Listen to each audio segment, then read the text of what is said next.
Mon retour sur le patch et les différentes modifications apportées sur le jeu, Blizzard qui buff les cœurs courroucés afin de faciliter leur acquisition. On se fait une session Mightbuster chez l'occultiste pour répondre à la question: le fait de faire aucun changement sur un affix augmente-t-il le prix de l'objet? Et on regarde certains de vos commentaires. De la guilde, ici Camille, et pour augmenter vos chances de loot, n'oubliez pas de détruire ce bouton rouge et d'activer la cloche. Sur ce, c'est parti!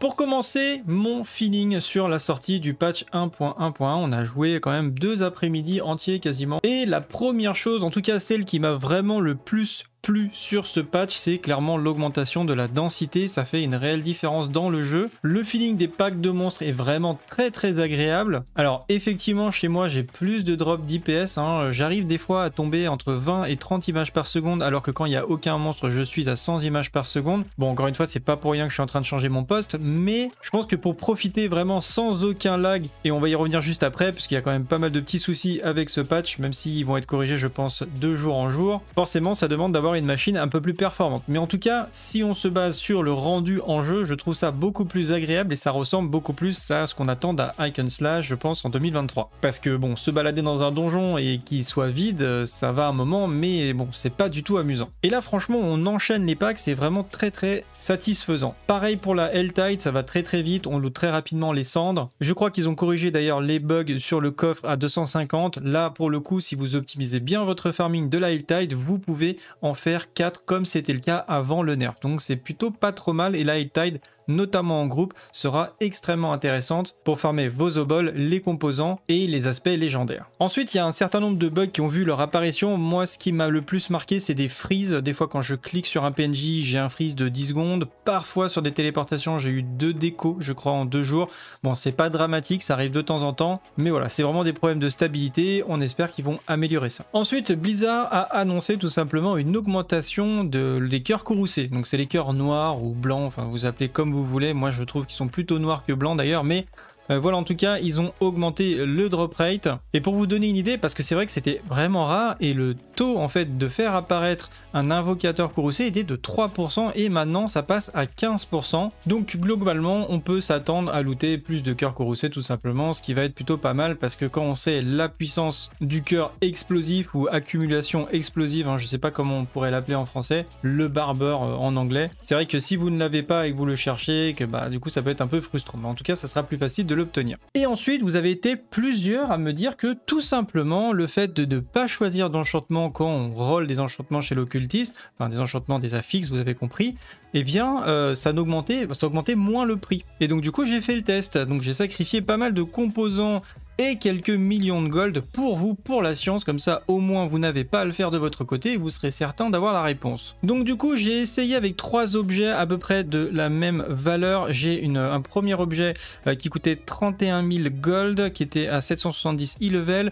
Donc c'était une masse à 2 mains. J'avais une autre masse à 2 mains 773 e-level qui était à 35 696 gold, et enfin un bâton qui était lui à 30 000 gold. Sur le premier objet, j'ai tout simplement demandé à l'occultiste, alors on est obligé de modifier le premier parce qu'on n'a pas le choix, il faut choisir une ligne à modifier, mais une fois que j'ai choisi ma ligne à modifier, donc avec un prix de base à 94 000, je lui ai systématiquement dit de ne faire aucun changement sur ce premier objet.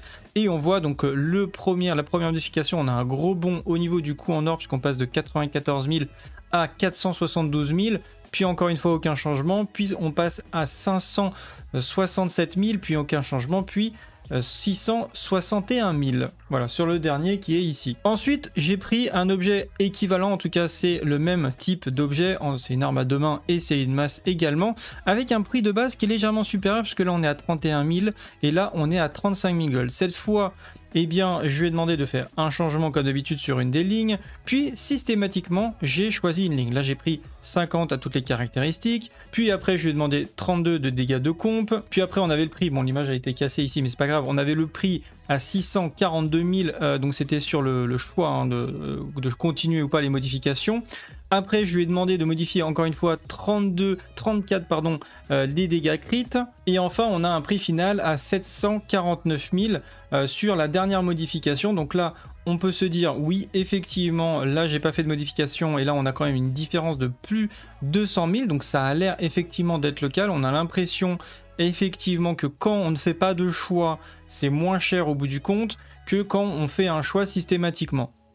Et donc du coup, pour être sûr, parce que me suis dit, est-ce que ça serait pas lié parce que mon objet de base, il est moins cher en haut, et là il est plus cher. Et comme par hasard, et bien là mon objet, mon rendu, il est moins cher, et là il est plus cher. Donc est-ce que ça serait pas lié tout simplement au prix et indirectement au e-level, parce qu'on voit bien que là il a 770, et là il a 773, donc c'est pas grand chose, c'est 3 points de e-level en plus, mais je me dis ça peut jouer quand même.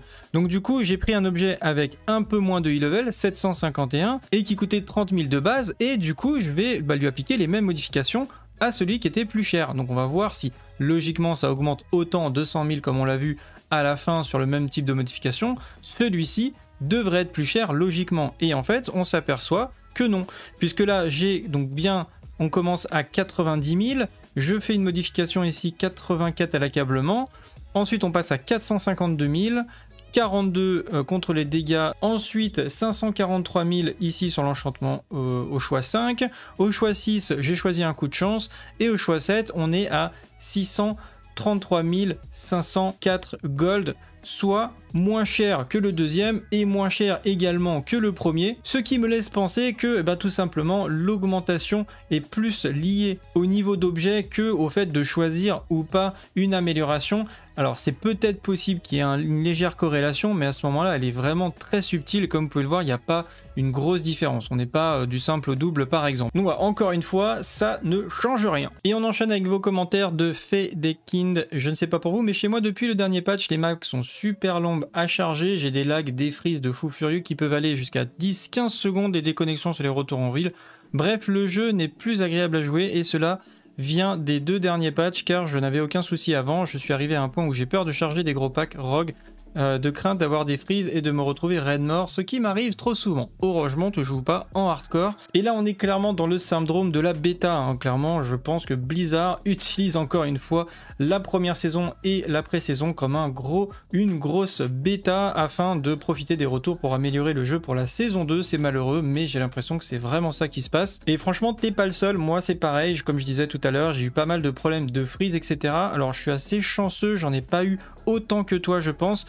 Mais de temps en temps, c'est vrai, je me retrouve freeze complètement. Alors ça revient, des fois le jeu plante quand même aussi, ça m'est arrivé 2-3 fois. Mais oui, depuis le patch, la stabilité a pris un coup. Bon, c'est souvent ce qui se passe malheureusement avec des gros patchs de modification comme ça a été le cas, avec des changements assez profonds, notamment au niveau de la densité je pense. Ils ont expliqué aussi qu'ils avaient des problèmes avec le code au niveau des gestions de l'inventaire et notamment de l'espace de coffre supplémentaire, c'est pour ça qu'ils n'en avaient pas rajouté jusque là. Donc à mon avis, il y a des erreurs de développement qui sont en train d'essayer de corriger, donc j'espère que ça sera corrigé très bientôt. Je suis le seul à avoir mon inventaire qui clignote sans cesse quand je compare mes objets depuis la mage. C'est pareil, j'ai eu le même constat que toi, moi j'ai même pas besoin de comparer mes objets, juste des fois je passe ma souris aussi au-dessus de l'objet, et tout simplement, on va dire le mouse over, l'apparition de la description de l'objet disparaît, réapparaît, du coup ça m'empêche de le lire correctement.